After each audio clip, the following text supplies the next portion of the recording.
Good afternoon. My name is Jordy Duckler.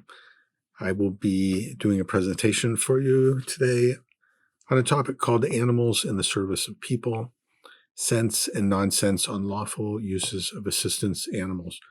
This is a seminar which I am fairly familiar with this topic. I've been an attorney for 34 years doing exclusively animal-related cases.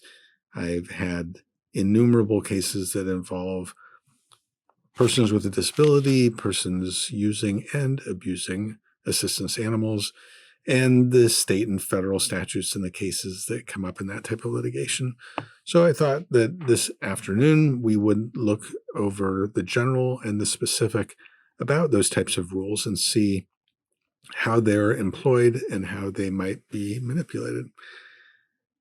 And in doing that, I'm going to assume the audience has a pretty good general understanding of certainly of animals and maybe even of this basic area and of the idea of the use of assistance animals.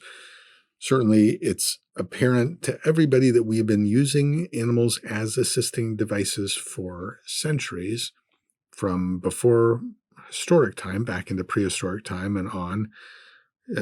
Just as examples, you can certainly look through history to see examples of the uses of animals as tools, as weapons, as devices. Horseback riding alone is mentioned throughout history, including simply as a cure for sicknesses like gout and depression. Guide dog use began quite a bit back in historic time in the early 1920s. In Germany for World War I veterans who had lost their sight. In the late 20s, seeing AYA organizations developed in the United States for guide dogs. And the formal training of guide dogs does only date back 75 years or so, but it has in the last several decades become widespread.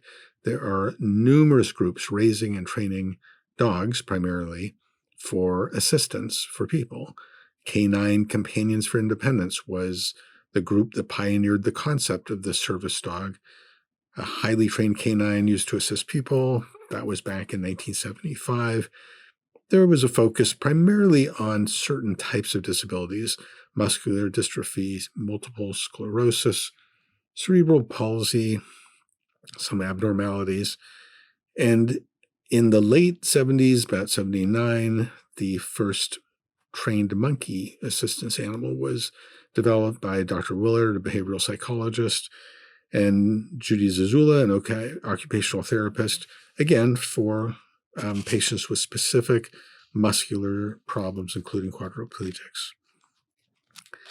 Now, that's obviously an abbreviated history, but the social and regulatory environment for using animals as assistance tools has become very complex even in the last 10 years. And there is considerable confusion. There is some social conflict in the area. And a lot of it both begins and ends with taxonomy, with the idea of what terms and definitions are we using to call either the animals or the people involved with the animals.